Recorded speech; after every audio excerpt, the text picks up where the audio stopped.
This episode of JAGcast. I'm here with Coach Kristi Williams. Okay, and I'm going to be asking her a few questions about the softball season. So, what is your background in softball, and how did you get started coaching, and did you play when you were younger?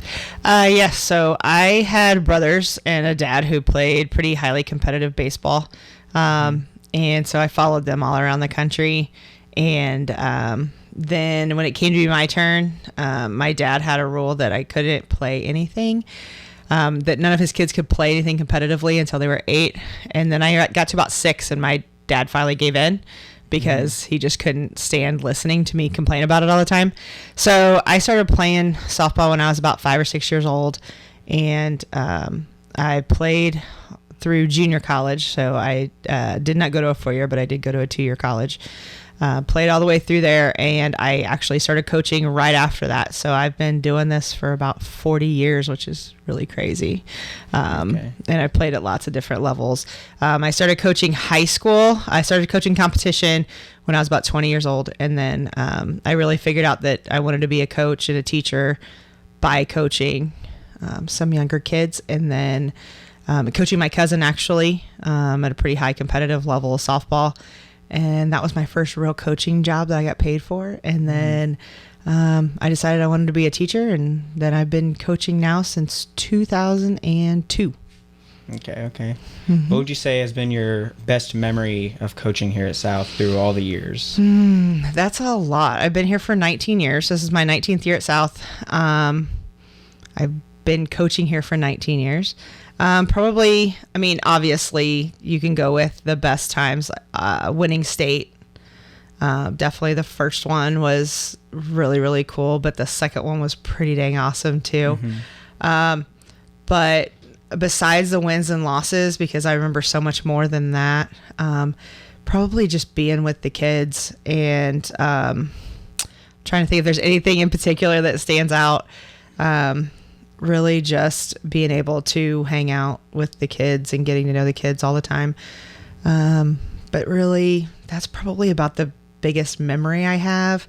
If I wanted to pick something specific, I'd probably say our comeback win against Staley the first year we won state. Marquette.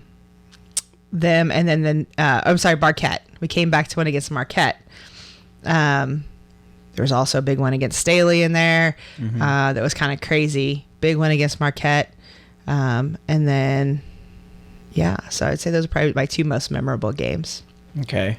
Those 2 state-winning teams, what would you say is similar with this year's team and their success with those 2 teams?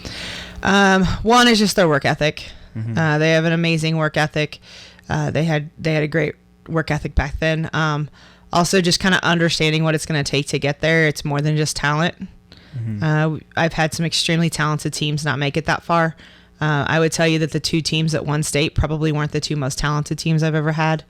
And so understanding that it's not just the talent, it's the understanding that there's so much more to it. It's the family atmosphere. It's the being excited for your teammates. It's the working together. It's so much more. So that's what I would say is definitely a big similarity between this group and that group. That idea of also just taking things one day at a time.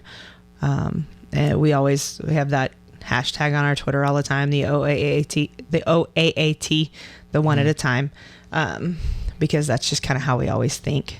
So I'd say that's probably definitely the biggest similarity. Okay. And you guys recently just won that big tournament.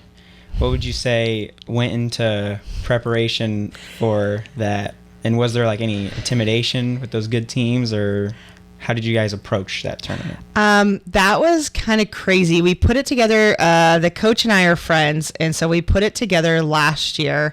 He has a festival every year that he invites teams to. And so we were the first real out-of-state team that ever said, yeah, sure, we'll come down there.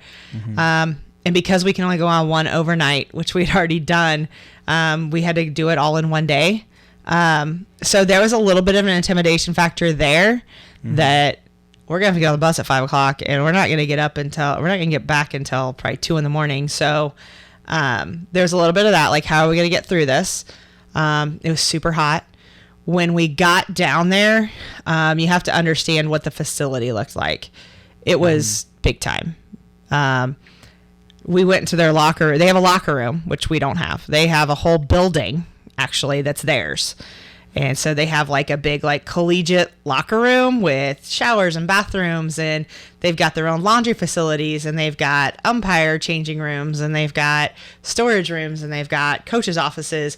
And then you walk out into this amazing field with these stands. And the girls are like, oh my God, like, are we playing college? Are you sure we're not playing college? Because that's just how nice a facility it is. And then, so I will say there was a little intimidation factor there. The girls kind of freaked out a little bit. They were like, because you automatically assume good facilities must be a good team.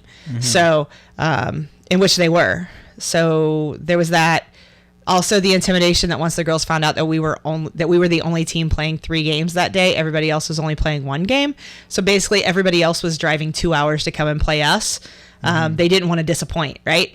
But so as far as the preparation went, it was just like I didn't tell them a lot before we went because I didn't want them to be intimidated or anything. And after about the first, by the end of warm up, they were comfortable. So that was kind of nice. They were comfortable. They're like, oh, okay. And then we got up early in the first game, and they were just, oh, okay, this isn't anything special. This is just another game. And so, but coming away from there with 3 wins, I was going to be happy.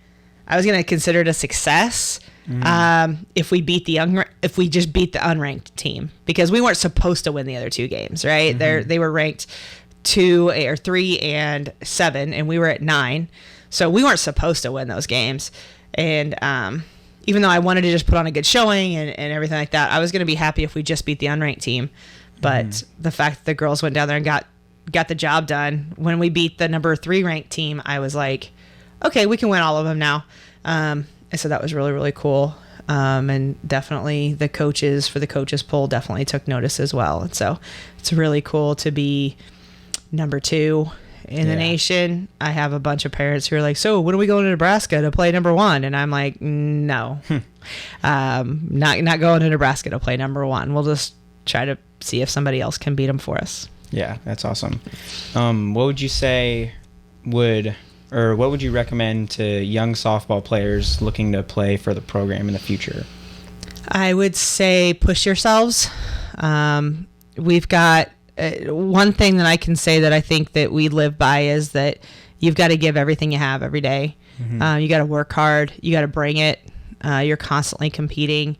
It's not scary as in constantly competing, but if somebody outworks you, it's possible that they can take your spot. We work hard every single day, and we also want to push ourselves as much as we can. So whenever they feel comfortable doing something, they need to start pushing themselves outside their comfort zone, and really push themselves to play at a higher level or to do things that maybe do make them uncomfortable.